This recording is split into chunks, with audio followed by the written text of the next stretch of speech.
আজকে সারাটা দিন এতটা পরিমাণ হচ্ছে মাথাটা জ্যাম হয়ে গেছে একটা প্রশ্নের উত্তরের জন্য ভাই।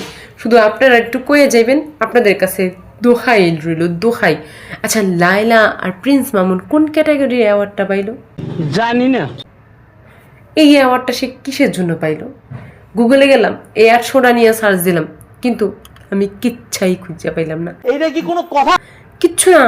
পরবর্তীতে একটা ভিডিওতে দেখলাম উনি নাকি প্রাক্তনের জন্য কান্নাকাটি করে অ্যাওয়ার্ড পেয়ে গেছে ভাই।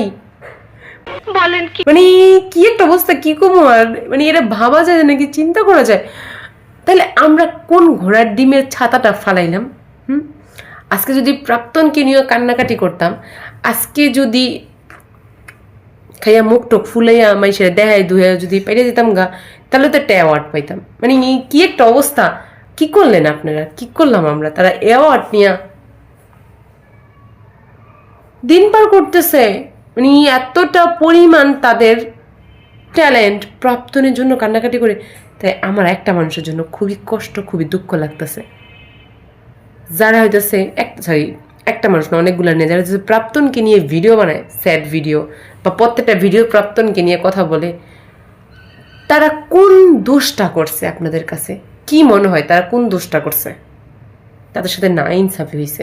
আমরা তো ভুল করে ফেলছি, নেক্সট টাইম হচ্ছে আমরাও কান্নাকাটি করবো, মুখটা ফুলে মানুষের জড়ো করে ফেলবো, টার্গেটে আসি।